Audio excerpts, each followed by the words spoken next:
Hello and shalom, everybody. How is everybody doing? Everybody's week from last was great. It is now Monday, our study time together. Let us see where Father takes us in our understanding to know what it was like for those that He called to Him and followed Him, and the things that we can learn from them could help us a great deal in how to reconcile back to Him in the right way. And that is exactly why we have the Word um,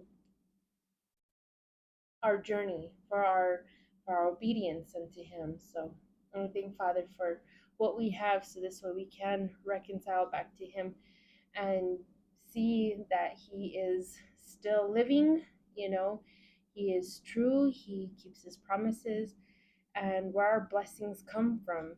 You know, so many times a lot of people go into a different um,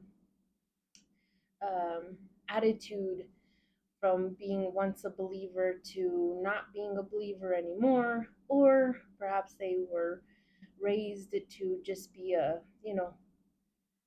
born into atheism, something to that, where they don't believe in anything, but yet they still um, find things amazing when certain things astonish them. Everybody gets astonished by something, and yet it just depends on where you put your the credit towards. But it's Father who is, long suffering and waiting patiently for us to recognize that it all comes by Him. And so I just thank Him for what we have today. So before we get started, let's go ahead and invite Him into our hearts, our minds, so He takes over, so we can see Him for who He is through His Word. Father Yahweh, we come before you giving you praise and thanks today. Thanking you, Father, for all that you do in our lives that we can see, and things that we cannot see, that you're moving and doing things even in the midst of those, all lining things up for our good. So we just thank you, Father. I thank you for what I can see you by. And I'm so excited every time that I can come and read your word and to get a closer understanding of what it is that you would have me to know. And I thank you for, blocking certain things that I don't grasp just quite yet. I'm waiting for the right moment to give me that aha moment, that surprise moment that I love, where things just finally connect and make sense. So that's what it is to have that relationship, where you just you're on perfect timing with everything, Father. You give us what we can handle, and you save things for what you'll increase us by in our appetite, taking us from milk to strong meat. So I thank you, Father, in raising me, raising all of us to come to know you. And I'm giving us the example through your Son Yeshua, who helped us and bring us back to this understanding that you have loved us since the beginning, and you had been waiting for us to get to this point. So I thank you, Father. May we continue to be pleasing in your sight from what we can read, um, from what you stated to Abraham. As long as he was pleasing in your sight, then all these things that you promised him will come to pass. So may we also be that same believer, that same follower, coming and listening to you, and by our faith, we shall see your your mighty hand working for us at all times. And may we be strong in our faith, Father, and excited to want to share with others the hope that we have, and taking that from what I read in Peter, you know, wanting to share what it is that we hold, this hope in you, and sharing in gentleness, to show them that where we once were and now where you have brought us out from, you know, showing them that it is not hard to follow you, and that it's rewarding, that they would be coming back to the one person that was their creator, their father, their God, their king. So I pray, Abba, that we just stay, strong and, constantly growing and become more confident to share out there with the darkness where it doesn't want us to be sharing these things, where people don't understand what has them bound from wanting to listen, and yet they would be set free from a lot of things, and they would also be healed if they would understand it all. So I pray, Abba, that our faithfulness stays strong with you. In Yeshua's name, amen. Okay, so I'll put the 1 hour mark and get into our reading. All right. Okay, so let us recap. We just got done seeing what it was with Jacob's situation, and then, of course, we recapped from the chapter before that chapter. So we're kind of recapping 2 chapters before we continue with the chapter we're on now. Just constantly keeping ourselves um, always remembering what we understand and what we know. It just, to me, it kind of makes me feel it sharpens my memory. It keeps me always aware of where I just came from, and then it also helps me to trace back when I come to a part where it's like, hey, this kind of feels familiar. But with constant sharpening and recalling and stuff like that, to me, it just keeps me like, I know where that's at a little bit more quicker, rather than like having to constantly ask someone, like, where does it say, or me have to look up, and hope that Google will have the right spot for me, by what I put in the search bar, by a little bit of words that would help it. So that's why I like to recap a lot of what I'm reading from last, um, you know, so this way it kind of just keeps me going with good memory to what I unfold later from Father. Okay, so we did get to see where um, the situation, of course, from chapter 28, we got to see the situation between Esau and Jacob, and then being sent. Jacob was sent.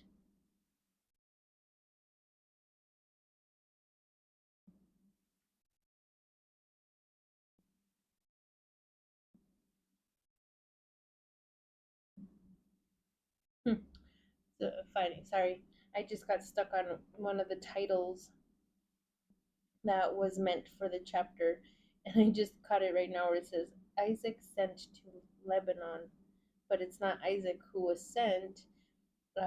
It was Jacob. But anyways, titles just give us a little bit of an understanding of what to look into, what we're going to be looking into, even if it doesn't make quite some sense. Um, but anyways, so yes, then we got to see where Jacob did journey off on his own, and of course I kind of was mentioning to me where mentioning before you all, where we could see where Abraham, at one point, he got his servant to go and get a bride for his son Isaac. So you can kind of have those type of an understanding of a wedding within your mind, of those that get you know arranged marriage or betrothed in that type of manner. And then here we see where you can have the understanding where you yourself get to go and pick your own spouse, where what we have today by modern practice, where we all try to find our helpmeet on our own. And so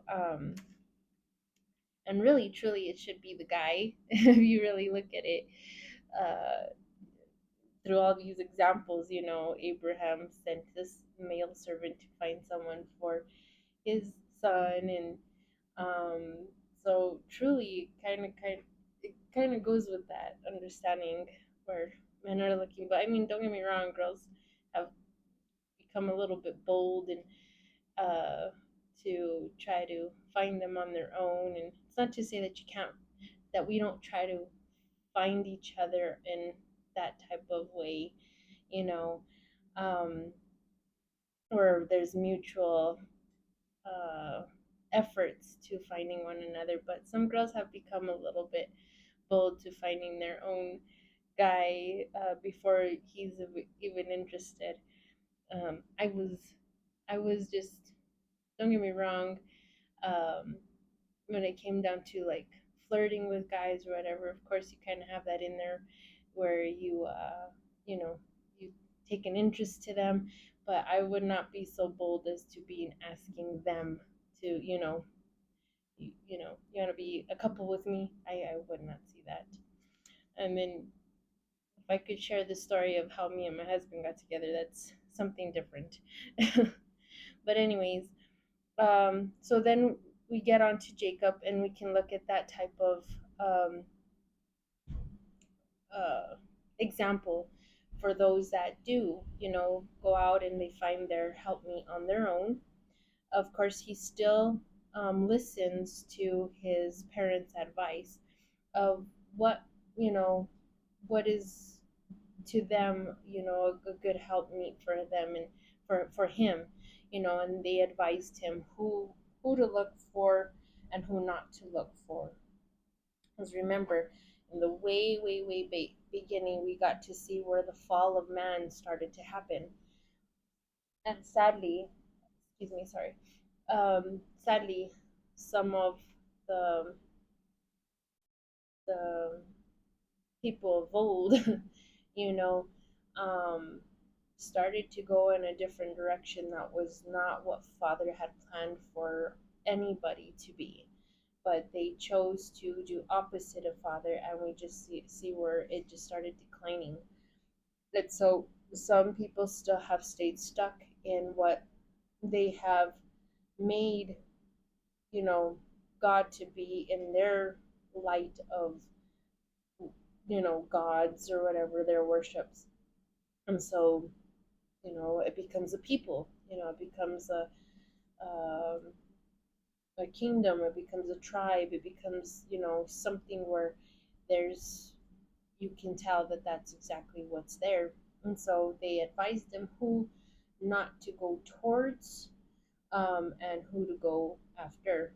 But honestly, if you really look at still the same um, example of who he was picking, anyways, there was still a lot of things that he had to weed out, you know, in looking at what what customs they held to, So it's not really a one perfect, to me, of a people until we can all get back to what it is Father had spoken since the way beginning to Adam and Eve, and take it from there to all the stuff he said to do and not to do, so this way we can actually be a right set of people um, that believe in him. So yeah, that's what I remember sharing at that point. Um, okay, he did have the dream before he went and found his wives, and that dream let him know that that father was actually real.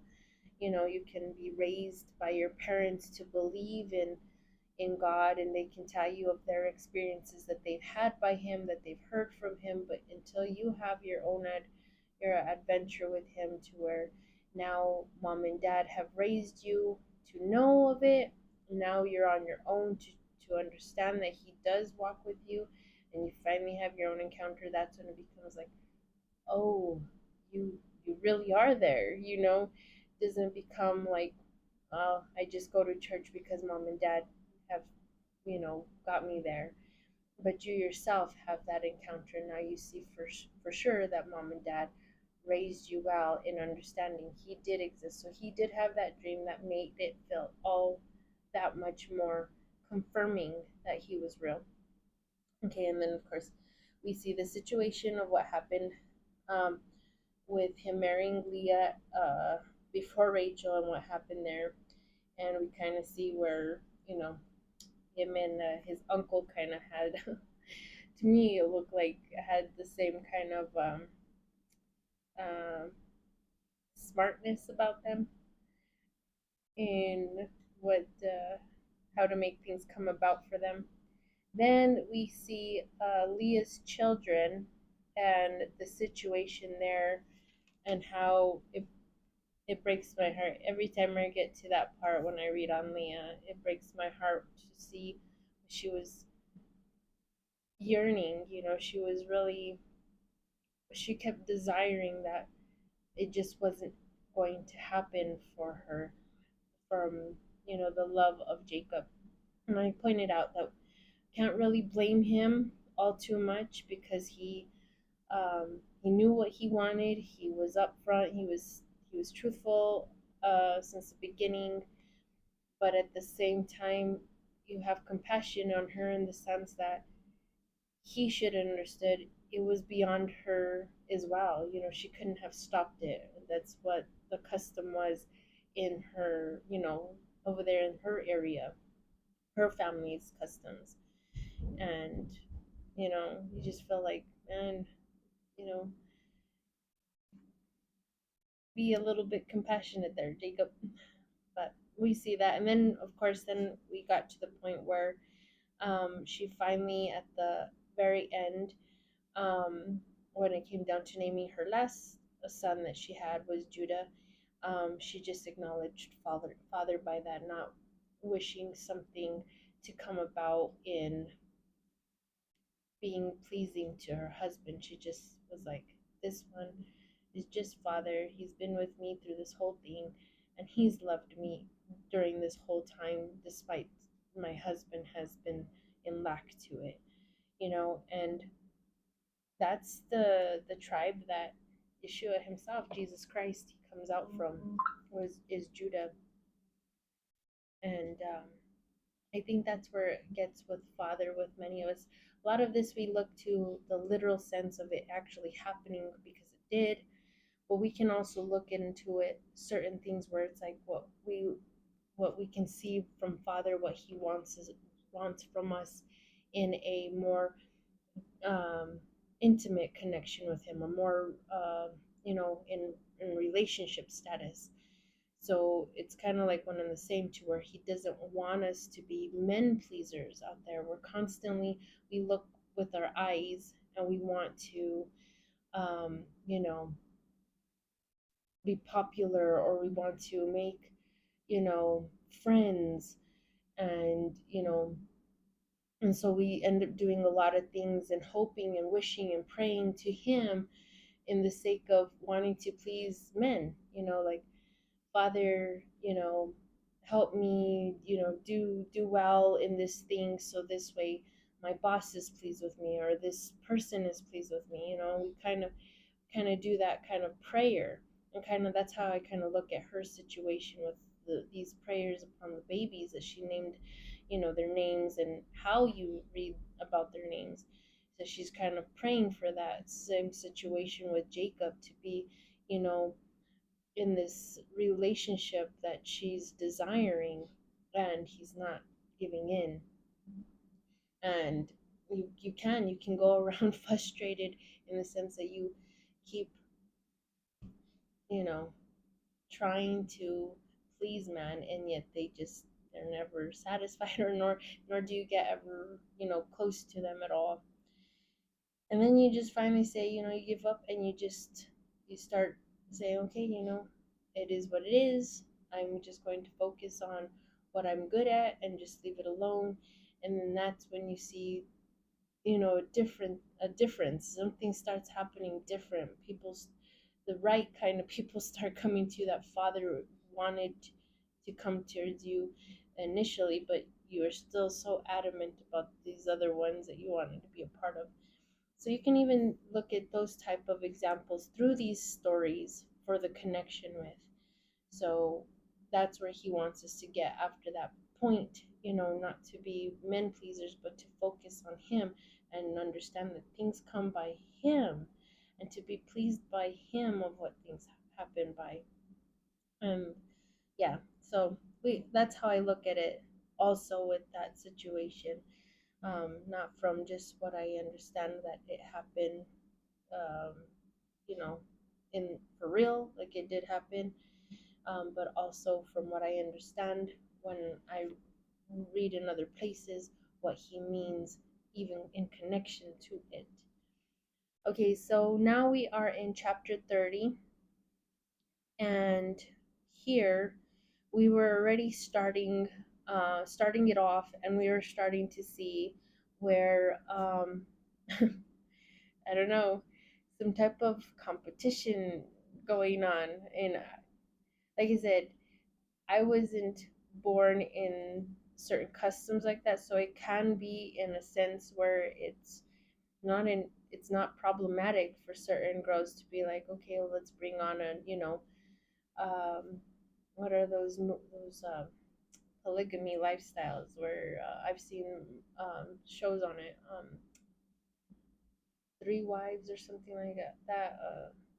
I can't recall the name of it, but something to that where it's just it is what it is. There are certain religions that do have that type of um, you know the custom within them, and so it's not problematic. So me not having been raised in something like that, when I got to reading that, I was just like, what in the world? Especially when it first started off with Sarah giving Hagar. That's like the very first one that did it for me, where I was like, who in their right mind out of all ladies would have done that? To me, I'm thinking that there has to be some type of like man putting something in here just so that way he can have what he wants, to happen for him out there. So that, you just tend to wonder about those things because to me, from where I'm at, from the culture I've understood, which is not really a culture. I don't really, never been really raised in something solid. Um, it, what I have over here in the U.S. or where I've been, we're like capirotada. Everything is just like it's here. Everything's known and understood, and you you you know we get involved with everything. But anyways, um, yeah. So having read those and me not having something to that background, it was kind of a weird little emotion there for me having read it.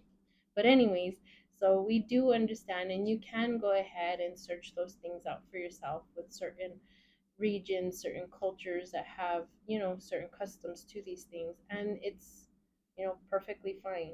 And like I said, when we get to the laws and stuff like that, it's not to say that Father wants that, because we do look at Messiah, and Messiah's word exceeds everybody's, and he points back to the beginning, and he said it was not so, that shouldn't have been a thing.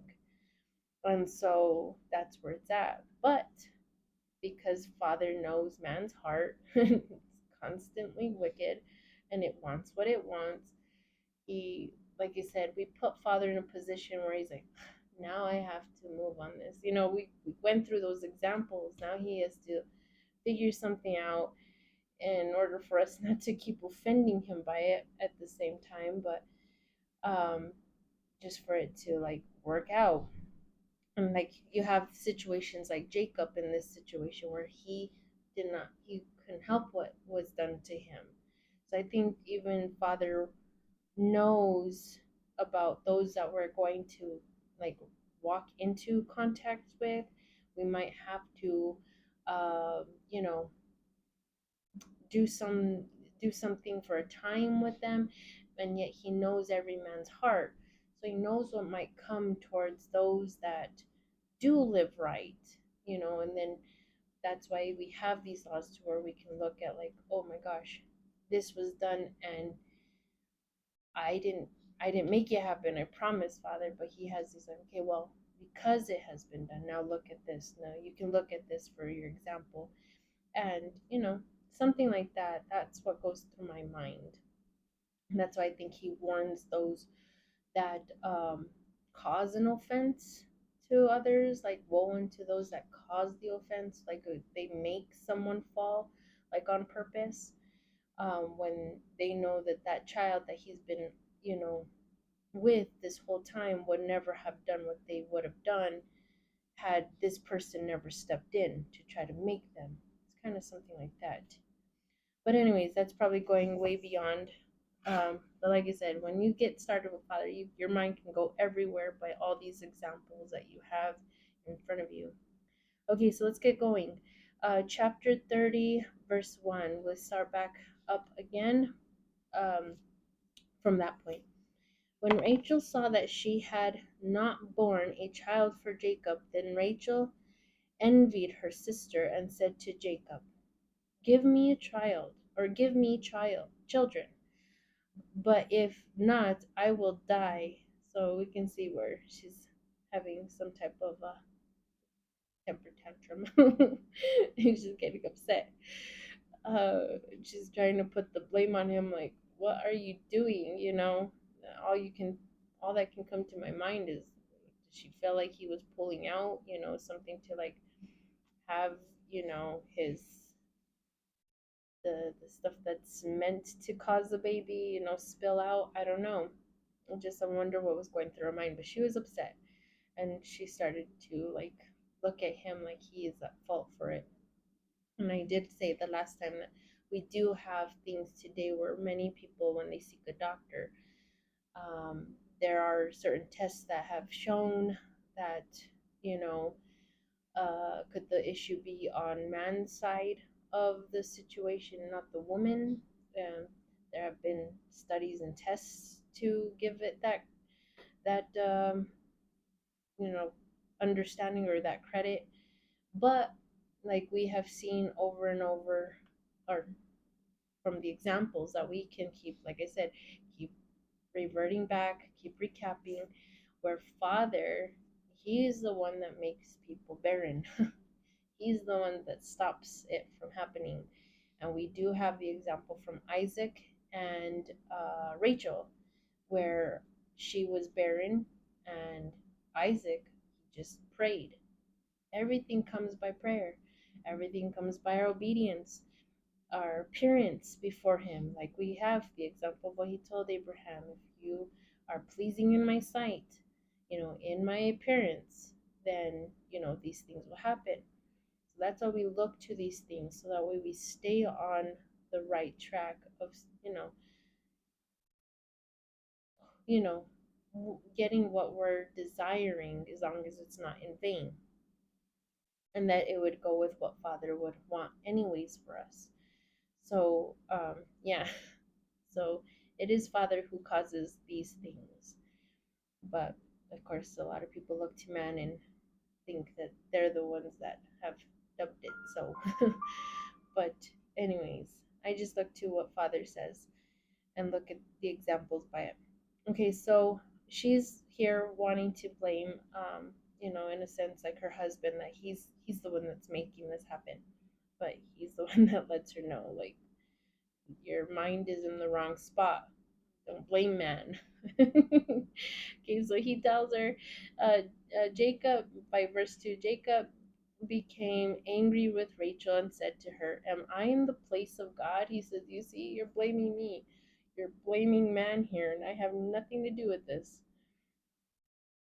So, am I in the place of God who deprived you of the fruit of the belly? Rachel said to Jacob, look, my maid, Bilhah, enter into her, and she will give birth upon my knees, so that I, like, in my place, kind of thing. That's how I look at it. On my knees. so that I too might bear children from her. So she gave him Bilhah, her maid, for him as a wife, and Jacob entered into her. And Bilhah, Rachel's maid, conceived, and she bore Jacob a son. And Rachel said, God judged me and heard my voice and gave me a son. Because of this, she called his name Dan. Okay, I'll stop right there. And so I know last time I was talking on Rachel of this whole like um I don't know what it is to claim a child through another person. To me, I'm like, okay, it says that she gave her maid, let me see where it's at, for him as a wife. Now, like I said, I don't know the custom back then, I wasn't living there, but to me,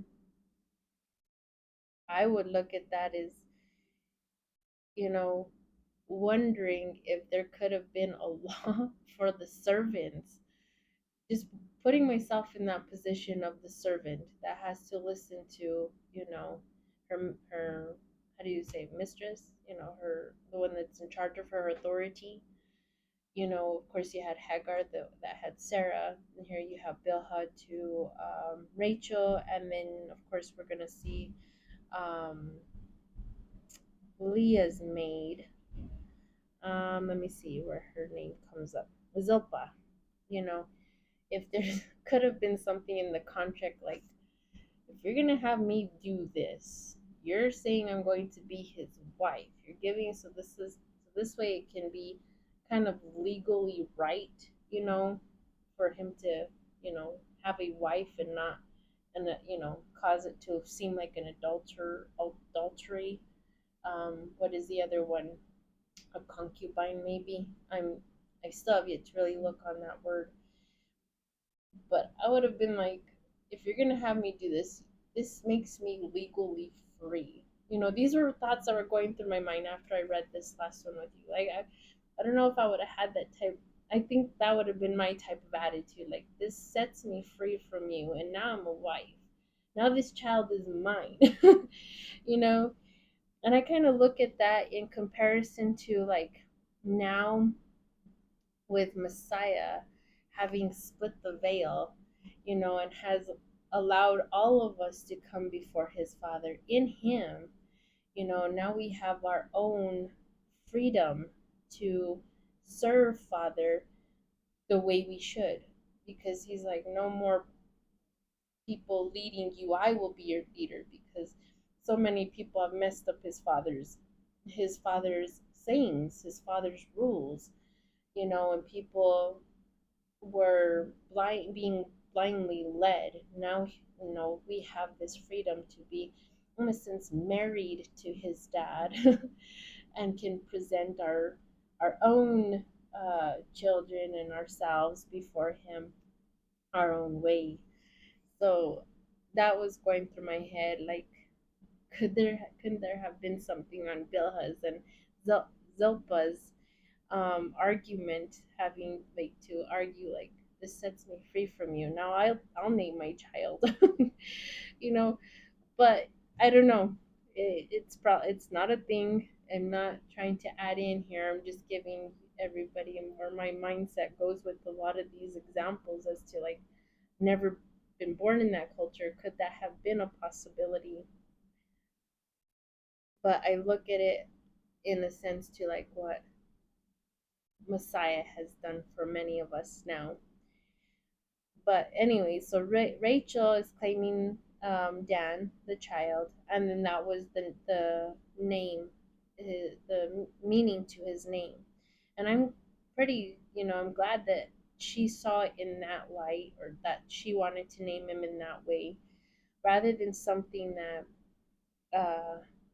could have been upsetting that she could have placed on him. Because I know names have meaning, but I don't know how much they have of a, if that's kind of what it characterizes the person. It just makes you wonder if that is something to think on, if it characterizes the person and therefore also the descendants that come under him, sets it up for the rest. So I'm glad that she didn't put it like, in a sense, like God has judged me and now I'm cursed, something to that, because she got to witness that the problem wasn't in Jacob's hand, it was something to do with her. Um, Something to do with her, the whole situation. It's not to say that Jacob didn't play a role in not caring for Leah himself, but something was really happening on Rachel's end that she wasn't conceiving.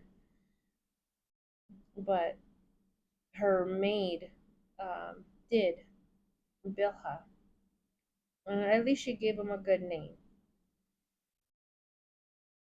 Because of this, she called his name Dan. Okay, verse 7. And Bilhah, Rachel's maid, conceived yet again, and she bore a second son for Jacob. And Rachel said, God has been profitable to me, and I have lived with my sister and have prevailed. Okay, so she's still, still naming the children something good, at least. God has been profitable to me. So she's still saying that, she's still thinking she's, in a sense, blessed here. But we're going to get to a part where she talks about um, where Father has finally forgiven her. So I don't know if she was just wanting to claim these upon her. You can say, good things. You want to claim good things, but still, the proof is in the pudding. We say by the tasting of it. And so she has yet to really bring one forth herself to see that her father's hand truly is for her, but she's naming them good stuff. And like I said, I just wonder if names being attached to someone has something more for her. So I'm glad it's in good, you know.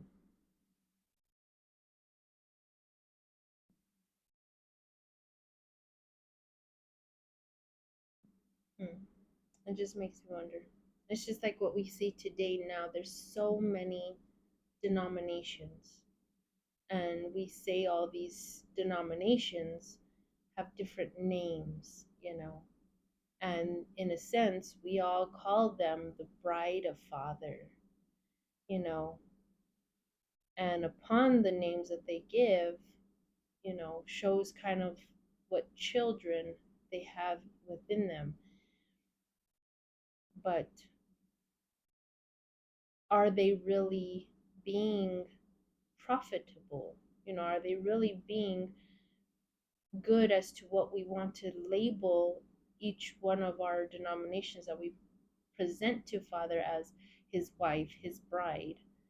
You know, is it really producing, its own children? In a sense, that kind of thought, that type of insight, if we go in that direction. Um, or is that we're just claiming these things, and yet the fruits aren't really there to be seen, you know. Just I tend to wonder on all these things that we wish, and yet because the disobedience is there, the relationship connection to Father isn't really there, but we just want to label so many things as if it is so, it is coming by his hand. But it's not until you see things, that can dub it, yes, this congregation, is a, well bride. And I'm looking to things that are coming to my mind are just coming by the examples of what we see Messiah talking to these churches in Revelation. Um, he lets them know of all the good things that he can see that's happening within them, but then he also lets them know that the bad things are there happening too, and what they need to correct to make it right. Okay, so I just look at these examples through that, but this isn't the literal. So we're still on Rachel where she names, I'm just glad she's naming them good stuff, you know, on her end. And, but for it to be really so, it would be coming from her, And we will see her comment later when she finally recognizes that, now Father has forgiven me in a sense. Okay, anyways, so here we see she names the second boy from Bilhah, and she called his name Naphtali. So that's what Naphtali means. God has been profitable to me, and I have lived with my sister and have prevailed. So she just feels like she's finally um, exceeded her sister, because, or like, in a sense, like, now her sister's not the only one, bringing forth um, blessings to Jacob, but her herself. But still, it's still the maid who's doing it. Well, actually, the way it's written, the wife of Jacob, Bilhah's his wife too. Okay, verse 9. Leah saw that she ceased bearing children, and she took Zilpah, her maid, and she gave her to Jacob as a wife. Here we go. You see, like I said, when I first read it a long time ago, I was on Leah's side for a long, long while. It's just like you just have that heart for her because of what she went through, and it's like Leah, Mama Leah. Yeah, I look at all these, examples of these moms as, like if I were talking to them like my mother's, Mama Leah, Mama Rachel, like what is going on here with you? But it's like, really, why did you have to like go in this like competition mode? Like, what do you have to prove? Your father was already with you. You already had these four boys. There's nothing. Let her do what she's doing. You're fine.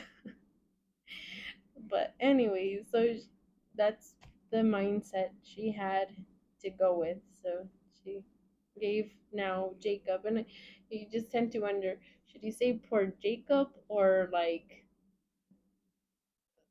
congratulate him in a sense? Like sometimes you just tend to wonder, like, because of men's hunger, and you see it from the beginning how some of them had two, some of them started bringing in three wives.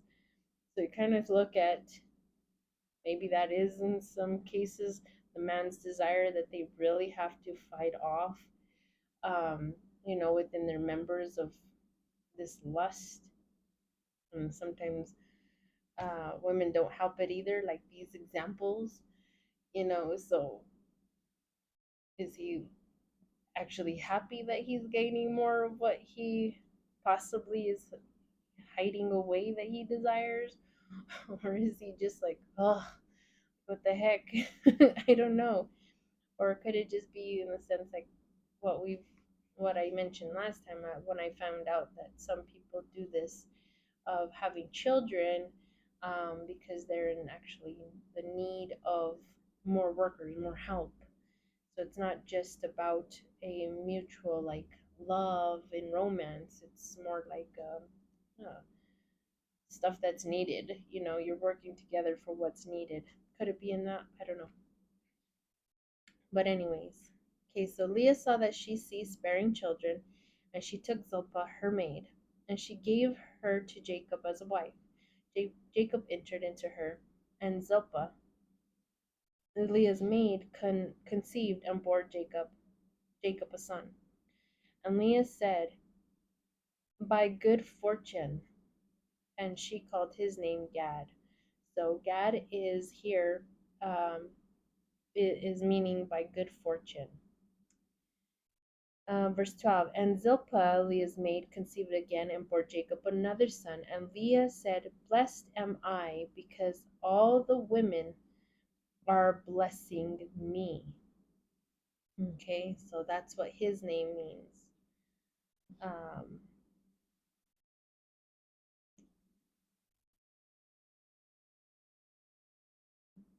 and she called his name Asher.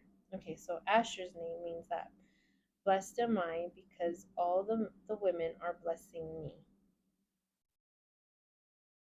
So these are really good names to have, that were given to these children.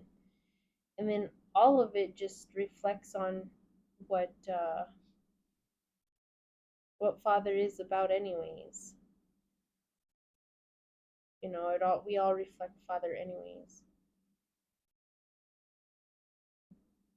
So we honor him by what we are given.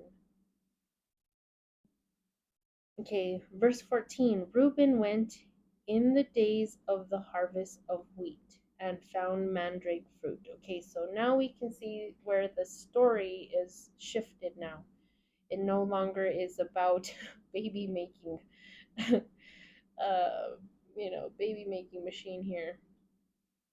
But it now turns into, like, you can see where time has moved on. Okay, so now we're at a point where we're starting to see, um, they're older, the sons, and things are now shifted. Okay, so verse 14. Reuben went in the days of the harvest of wheat and found mandrake fruit in the field. And because it says he went in the days of the harvest of wheat, makes me wonder if maybe this is during a feast time, that they were in celebration of. Um, I don't know. It just makes you wonder. We probably could find it somewhere down the road by the actual title of the harvest that it points to kind of this same situation. So that's just something to like pin in memory, for down the road as a possibility. But anyways, this is what we're seeing. Reuben went in the days of the harvest of wheat, um, and found mandrake fruit in the field and brought them to Leah, his mother. Rachel said to Leah, give me some of the mandrakes of your son. Leah said, is it not enough for you that you took my husband? Will you take also the mandrakes of my son? Rachel said, not so. Let him sleep with you tonight in exchange for the mandrakes of your son. Jacob came in from the field at evening, and Leah came out to meet him and said, you will enter into me today, for I have hired you in exchange for the mandrakes of my son. And that's really sad. It still makes me feel so bad for her that she has to look at him more like, I'm paying you for services, you know, when that shouldn't be the case. That shouldn't be the case. And that's why we're going to get to. Everything points to Father and his laws, where he does not like favoritism. She shouldn't have to feel like she has to buy his love. You shouldn't have to buy his love. But she's letting him know, like, look, I paid for your services, Let me use that tool. But anyways, okay. Um and so now you can kind of see where, even though she's the first wife, you kind of see from the little that I can kind of remember what it is by, like, what, polygamy or something like that. Who's like the main first wife? Should have been Leah, but honestly, because his heart was for Rachel, you can see who's like the main wife, the one that holds it all. Like, you have to go through her in a sense, and so that's why she's allowing Leah, the first wife, the second one still gets to rule. And I guess you kind of see that even through the examples of, like, I see it through, what we just saw, Jacob. You know, Jacob himself, um, got to do, like, take the birthright, and and what was meant by blessings for Esau, and he's in charge now. So Rachel being the second, but still it should have been the first, but she's taken over. And then later on, we will see where the boys, Manasseh and Ephraim, get prayed over, and who's the one that takes over that kind of situation. So we have kind of those examples, but yeah, Rachel is the one that has the say so, and so she's letting her know that in exchange for the mandrakes, Leah can have Jacob for a night. Okay, I'll go back to verse 17. And God, no, I will go back to Jacob. I'll go back to 16. Jacob came in from the field at evening, and Leah came out to meet him and said, "You will enter into me today, for I have hired you in exchange for the mandrakes of my son." And he laid down with her that night. And God heard her, and she had conceived and bore Jacob a fifth son. And Leah said, "God has given me my wages, because I gave my maid to my husband."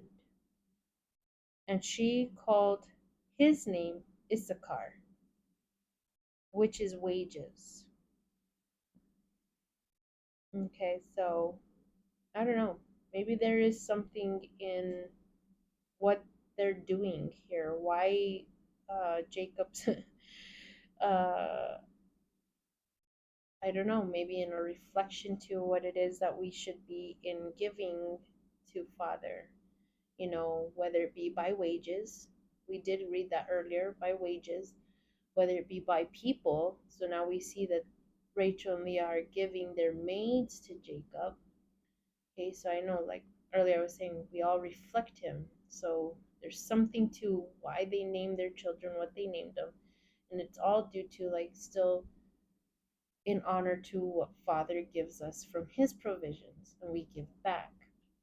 And Jacob just being kind of like an example to it by to it for by Father, for Father, I guess, for Father, so. And now she's named Issachar. God has given me my wages, because I gave my maid to my husband. Okay, and so Issachar's is his name means wages. Okay, so that's another way of looking at it. And Leah conceived yet again, and bore Jacob a sixth son. And Leah said, "God has given me a beautiful gift. Now my husband will choose me, for I bore him 6 sons." And she called his name Zebulun. Zebulun. Okay, so now we can see she's going back to still this hopefulness that maybe over the time her husband has changed his mind. Okay. And she's just counting on the fact that he'll look at her with praise, because like in this competition, like, I've had more for him, maybe he'll like me more because I have given him more. I've given him not just 6 from my own womb, but I've also given him my maid and gave him additional, so maybe there's that type of an attitude. I don't know. So this is so much going on in here. Okay, so now we see Zebulun, and kind of, I guess, what his name is kind of meaning. God has given me a beautiful gift, so maybe she looks at him like a beautiful gift, and that will please her husband by how many she's given him. So I don't know. Maybe Zebulun means beautiful gift. Okay, verse 21. And after this she bore a daughter, and called her name Dinah. Dinah or Dina? I think Dinah. And she stopped bearing children. And at that point, that's where Father had stopped her from conceiving. It all comes by Father. Verse 22, God remembered Rachel, and God heard her and opened her womb. And she conceived and bore Jacob a son. Rachel said, God took away my reproach. You see, there we have it. That's where she finally recognizes. That's how I look at it. That she recognizes that she was at enmity with Father. That you can put yourself in a state of you know desiring things from Him, and you're not getting it because there is a um, you know an anger that you've caused Him to have. Okay, so I know that we can look into the example of, and I don't think we have yet to read it there, but where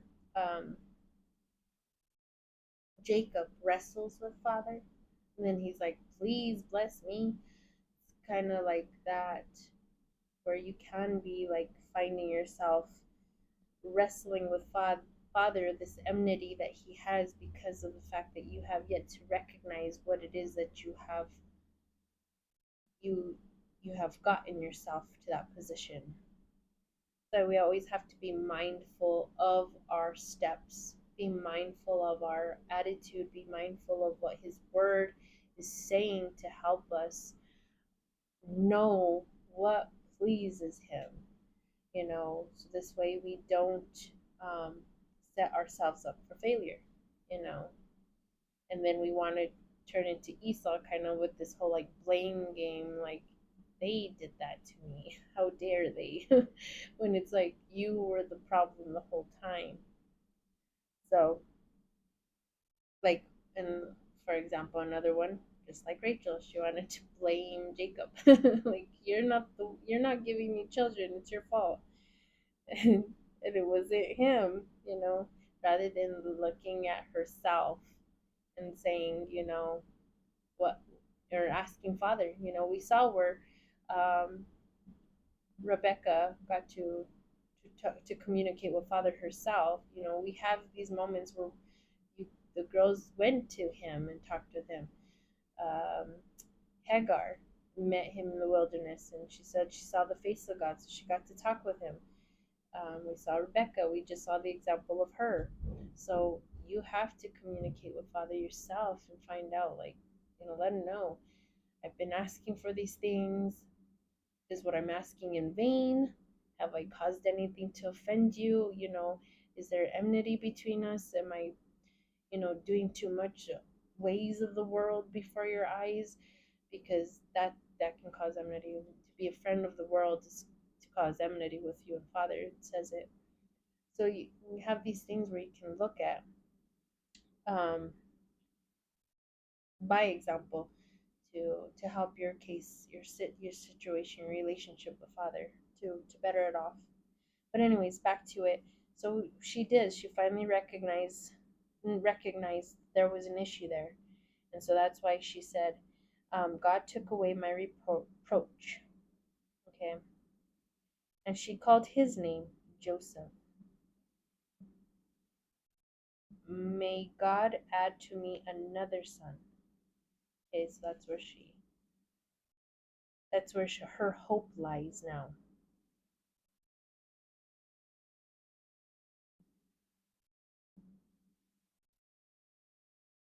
God took away my reproach, and she called his name Joseph, saying, May God add to me another son. So now I don't know whether to look at Joseph's name being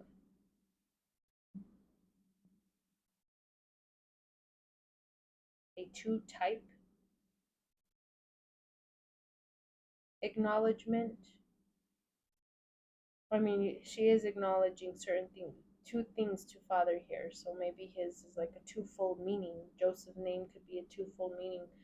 God taking away her reproach. She recognized that, and now she's in hopes in that, um,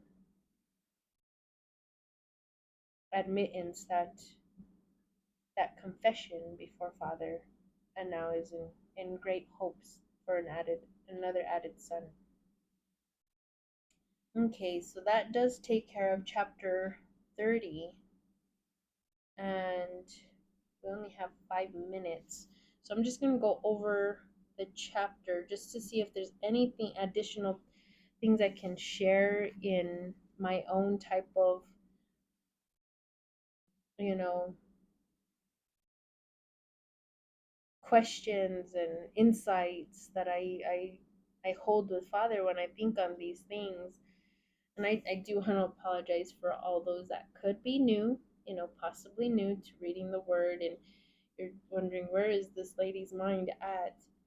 It's not until you yourself fully give attention to reading the whole word in its entirety by yourself, and then start digging into the definitions to grasp it all.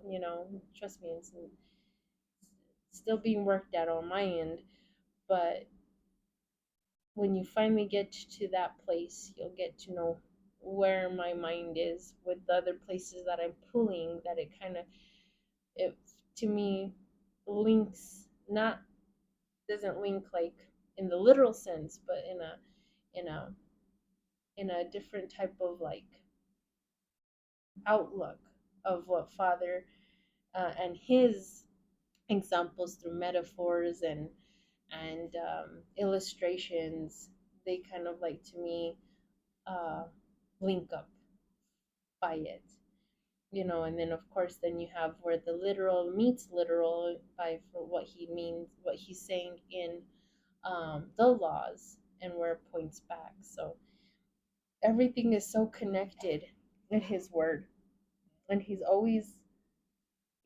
brings stuff to you to where it just makes sense, and that much more of an understanding of how to reverence right, how to honor him right in everything, whether it be by a metaphor, a metaphor to a metaphor, a metaphor to a literal, these kind of things with him.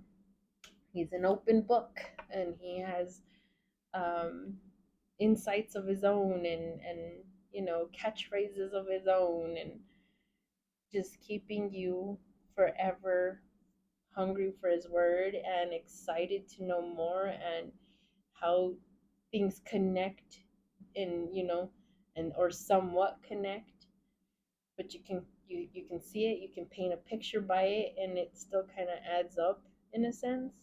So there's a lot of things when coming to reading the word. It's really exciting to be with him, especially from where I came from my walk being in the immature, in the baby phase, and on the milk, to now grasping and learning how to take in meat and how to somewhat chew it, uh, hopefully not choking on it from,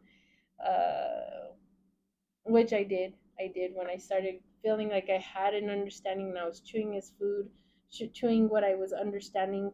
Well, I started choking when I started going out and speaking ahead of my time and telling people, like, you know, it was very vibrant for Father, and in the denomination that I had come out from. I thought I had the truth, but I still needed to know I was on milk. I needed to first learn how to be led before I got to this position of, okay, Father, I think I can come and start speaking for you now at a better pace, now that learned how to chew my food, and, you know, that type of thing. But, anyways, a minute left, and I think that is it. I'm just going to stop it right there. There wasn't any um, words on the bottom of the chapters for me to find, like, I showed you guys the little A and little B's next to the words that would have another way of saying it, a different version, um, or whether it be like in a literal state, comparison to like what someone chose by a figurative. There's nothing for me to point out, anyways, by this chapter. Um, oh, wait. Oh, sorry. I am stopping way ahead. You know what stopped me? It's not even the chapter, it was the title. Well, I guess I'm just going to stop there, anyways, because it'd be pointless for me to carry on to try to get there, because then I'll probably have much more to be saying on it, and it'll go way past an hour. But yeah, I saw the title, and that's what made me think that I was already on the next chapter. But no, I'm not. We're going to get to, and I'm so sorry, this is going to be chapter 30. I guess what? A, and then next reading will be chapter 30B. I guess look at it like that. A split in chapter 30. Okay. And that title is going to be called Jacob Increases His Flocks. And that one's really interesting when I've read it. And there's time. Yeah, I am so sorry that I cut it short. I totally did not even recognize chapter 31 was way over there. So yeah, but that's what we're gonna get into is Jacob increases his flock, and then we'll be in chapter 31, and then we will carry out to chapter 31. Dan, I don't like to do that. I don't like to feel like I'm splitting stuff. I hope you all don't mind if I just carry on. I'm just going to finish it. Let's see if I have much to share on it. Let's see. But I have to finish the chapter. I just have to. Okay, so I'm gonna ignore time. Okay, so Jacob increases his flocks. Okay, so this is now something different from what we see that has happened thus far in the chapter. The competition is finally done. Now we're in, time has gone by. The children are starting to, they're older and stuff like that. Um, verse 25. It happened when Rachel bore Joseph. Jacob said to Laban, "Send me away in order that I may depart to my region and to my land. Yield me my wives and children, from whom I have served you, in order that I may depart, for you know the service which I have rendered you." Okay. Um, Now, I don't really understand why Jacob had to ask for permission for him to leave. I really don't. I guess he felt like he was still in service mode. I don't know how it worked. See, these things I don't understand. You know, was it like a binding contract past the service time that he did for both wives? He did 14 years. You know, or I think 7 for one, and I don't know if the other one was an additional 7. I would have to go back. But his time was done. But it seems like he stayed over, and now he's asking for permission. It's like, you're an adult, you can go, but for whatever reason, he's asking his uncle to leave with all of his own possessions. He shouldn't have to ask for that. They're all his. But out of respect, you can see that that's what he's doing. Okay, verse 27. Laban said to him, "If I had found favor before you, I would have divined it, for God blessed me at your arrival.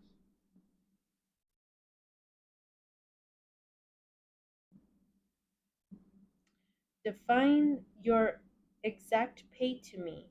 I will give it to you." Jacob said to him, "You know what I have rendered to you, and how many of our livestock were with you. For all that was little before me, and it increased in size. And the Lord blessed you at my foot. Now then, when shall I myself make a house?" So I don't know what's totally being stated here. I think I might read a different version just to get a more clarity. I know that he's letting him know, like, look, all that you have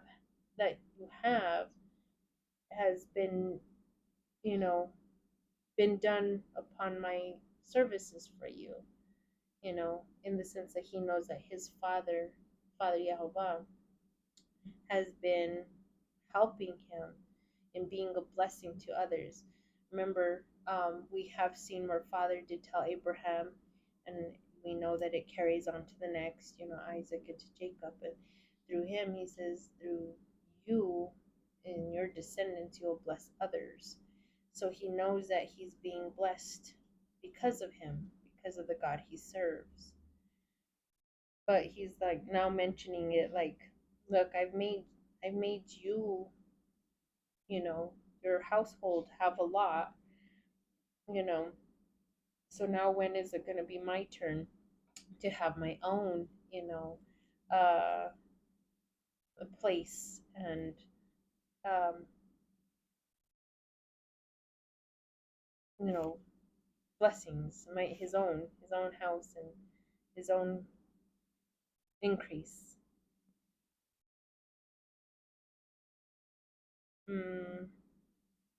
31. And Laban said to him, what will I give to you? And Jacob said to him, you will not give me anything. If you do this thing for me again, I will shepherd your sheep, and I will guard them.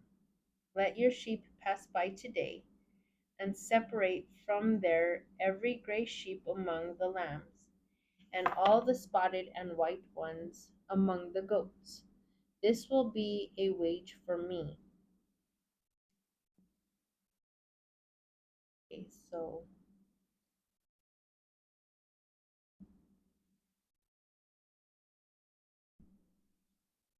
I don't know if there was some type of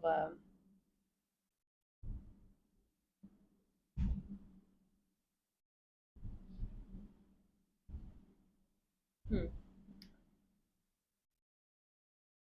like one thought to just sell him things in order for him to remain. I don't know if Laban was just trying to like tell me what you want so that way you remain here. But him wanting to go, him wanting to go, was like, look, I don't want nothing from you, but because of what I've done, this is how I will accept getting something from you in order to go. Like, I'm not gonna buy you so we can remain with you, um, but to be blessed from you in this fashion in order for me to go. That's kind of how I'm looking at it, of what's going to take place. Verse 33, and my righteousness will answer for me tomorrow, that this is my wage before you. Okay, so now he's showing like what animals will come about that will become his, and then what will become, um,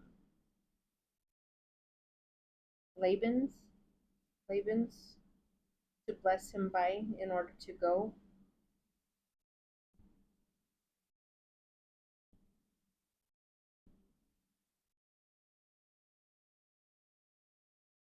And who knows if he was like trying to tell him like, look, I don't have money to offer you. I don't have it to give it to you. But if you allow me, to go, and Father causes these things to happen and I still pay you by it through, you know, a divine way, then that'll be my wage. I don't know. That's how I'm looking at it right now because I can't really understand it myself.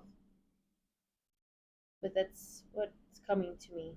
Okay, so, and my righteousness, 33, my righteousness will answer for me tomorrow, that this is my wage before you, even one that is not spotted and speckled among the goats, and gray among the lambs will be stolen, in my opinion. So he's like, look, this I'm not trying to do something bad here, but if Father causes this so, then you'll know that I'm being truthful, that I'm doing an um, honest work here with you. But he's like, if they turn out to be this way, you know, then he's saying that then I would look at that as being stolen, something wrong. Laban said to him, let it be according to your word. So that day he separated, okay, so that day he separated the spotted and speckled he goats, and all the spotted and speckled she goats, and every one that was white among them, and every one of the lambs that was gray, and gave them into the hand of his sons. And he drew away a journey of 3 days between them, and Jacob. Jacob was shepherding the sheep in Laban.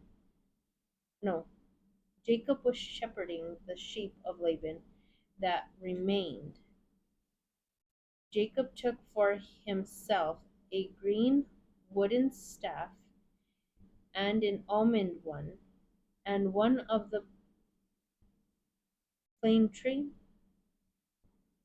and Jacob removed white peels from them, tearing away the green. The white that he removed appeared on the staffs, and many colored, as many colored. And he set the staffs that he peeled in the hollow of the water troughs, so that whenever the sheep came to drink in front of the staffs, and when they came to drink, the sheep would be in heat for the staffs.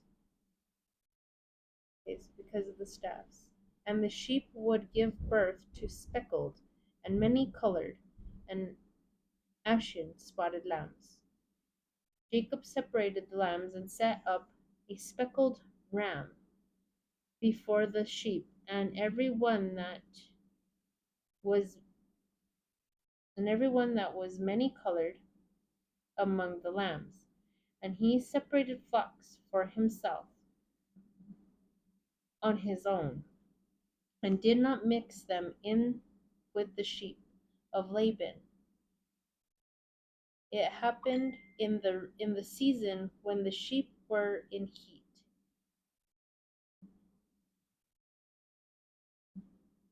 conceiving in their belly. Jacob placed the staffs before the sheep among the hollow, that they might be in heat with respect to the staffs. For when the sheep gave birth, he would not place the staffs.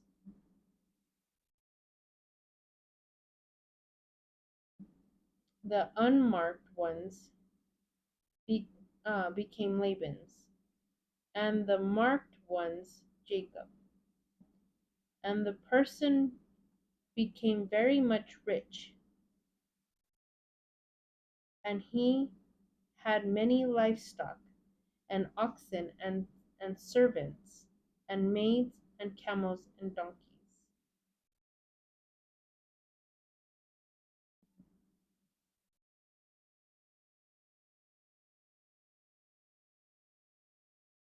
Okay, this side shows that there is little a and little b and little c's next to the words. Let me try to find them. I did spot.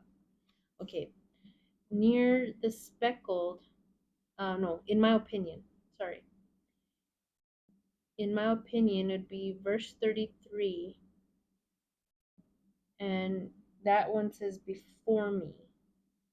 Okay, so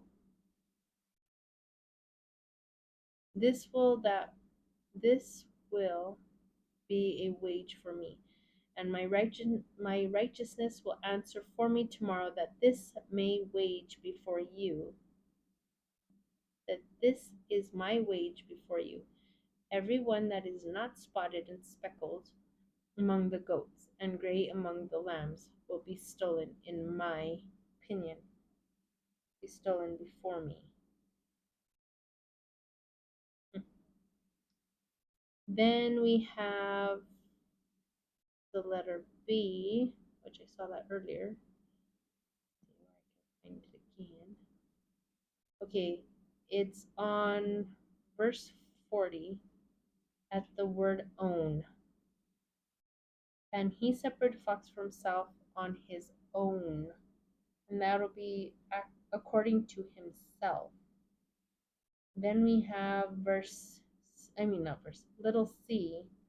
And that one will be,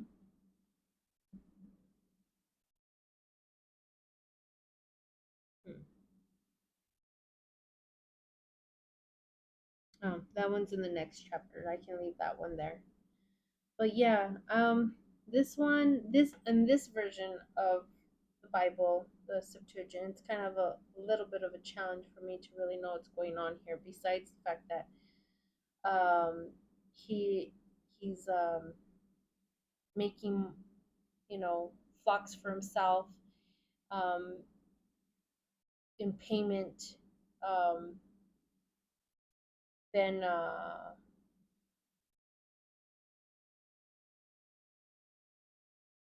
what I guess he's willing to like accept by his uncle. Maybe there's something where the uncle Laban is wanting them to remain there, because now he's asking to leave, and he's like, just name your wage and I'll pay you better. Kind of like when an employer doesn't want to lose their employee, um, yet they've done so many years of service and that they've never really seen a good raise, maybe little things here and there, possibly not a raise at all. So then now they're like, I'm just tired of working here. I've never seen a raise, I've never complained, I've done my you know work, and now I'm gonna go. And now the you don't know how good you have it till it's gone. It's kind of like that expression. So now that you see the boss is like, oh no, I'm about to lose a good one. I haven't been uh, constantly, asked for a raise, or you know, maybe I have been taking advantage of them a little too much, and now you're like, here's this, name your wage, so this way you stay here. And he's like, no, I don't need to be bought to remain. This is how I'm going to be paid, or this is how I'm going to start off in making something for myself. Because he lets him know, like, now then, when shall I myself make a house? When am I going to have my own things? When am I going to be living on my own? I've done good for you. Now let me go and let me be, so I can make this. And he's like, look, this is how you can help me. This is what I'm going to ask of you to give me in wage. So this way I can start myself off in a good foot. And so now we see him still doing good service for both of them. What he's doing by this staff, or this wood, or whatever he can do with it, that he has of knowledge. Sometimes it's like our family members that know, like, how do you say it? Um, or they know medicines, like our family members know like what to pass on that can help the stomach or can help, you know, this helps this uh, um, kind of a symptom, our family members that pass on these like herb remedies. But here he has some type of an understanding of what makes the animals in heat, what aids it. Um, is like the other day I looked at um, a video by a gardener to see some gardening tips. I still have yet to really have a green thumb out there of having my own uh, vegetable farm or vegetable beds. I did one year and it did pretty well. We did pretty good, but still it has yet to be really fully ingrained, is really well practiced and maintained for me to have it. But anyways, I still like to look at gardeners because they have lots of tips. Many of them have been doing it for years. And so there was one man that had put some poles. He said something along the lines of like the heat, going on the poles, that it, kind of extends to the rest of the growing process of the plant, and that it benefits it. And I forgot, it's been a long time, but that's what kind of comes to my mind, that he knew of certain things, what to do that would make the process that much more benefiting to what he was trying to get. He knew of something that would help the situation of him prospering through the the mating season at that point with this stuff, for them drinking the water or whatever. But anyways, that is all I have until next time. And I'm gonna try my best to go and see a different version, see if I get anything more than what I'm doing for it right now, not knowing much of what's going on by the Septuagint. Um, but maybe I'll have more and of a better understanding through a different one. But like I always say, go ahead of me and go and check for yourself, see what Father is telling you. And if y'all ever wish to share with me your own insight, or even sharpen my understanding with maybe what what's taking place at any point of what I'm sharing, and you have a you know possibly a better understanding because you're living it out, or you just know of something more, and please feel free to contact me. I know in previous teachings I've already done, I've left it in the description where I'm found. I am on Facebook. I am in the House of Israel Academy, HOI.AC, and WhatsApp. I can be found in those three spots, and can share. Iron sharpens iron. So help me out if there's something that you see that she doesn't quite understand it, because no, I don't have everything figured out. I love the help. Help me grow as much as I'm trying my best to help in my own little way, help grow, help someone else grow. But anyways, may you all be blessed. Let us thank Father for what we have gotten today. Abba Yahweh, I thank you for your words today and what we get to read and to see and to understand you by in every step of the way, every line, every word, everything gives us something to enhance us even more, whether we're just starting off and maybe some things that we read bring up an example to what we are facing, in our environment at work, our environment at home. Something points to something that just, it's, you know, it gives a sense of, a discernment, like, hey, this kind of fits this situation. And I look at those moments like, you're there, you're speaking, you're saying, yes, yes, that fits really well. And then we can look at it from the point of maturity, when we finally have been through your word, once, twice, several times, of reading and looking up your biblical definitions, your translation, your words, as to what things mean. And we can start seeing a lot of things being played out in the the atmosphere wherever we go. And it just all points to it. And then it can just it all links. We just see where everything fits well to wherever our mind is with you. And that's how you see that we have fully grasped what it is to have a relationship with you. And we can start looking to these things and seeing these aha moments, and they just make sense. And then when we can start to uh, quote you, by that example, then you start to see how much we are um, truly yours. We're truly yours. We're truly your followers. We're truly paying attention. We're truly wanting to know. We're truly trying to please you, be pleasing in your sight. So, Father, I just thank you for what we have. We thank you. I thank you for taking your time with me and for loving me the way that you do in this one big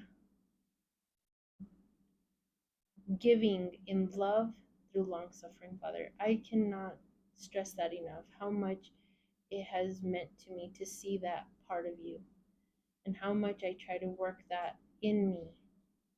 I don't ask for patience because I know you test us by it anyways. I just don't want it to be increased all the more if I asked for it specifically. But to just hold it within me that that's what you want of us, is to hold on to that long suffering with one another, how to be patient and wait and hope that you are working in the midst of us, seeing those that are trying their best to bring about your words to others, and knowing that we were there once, while at the same time knowing that in our efforts you are working on them, and hoping, we are hoping we will get to see them come into you, so we can all rejoice with one another from finally grasping what it is that you are wanting in a people, to fully listen and obey. So I thank you, Abba, and I love you. In Yeshua's name, I give my heart, my mind, my soul, and my strength all to you, forever and ever. In Yeshua's name, amen.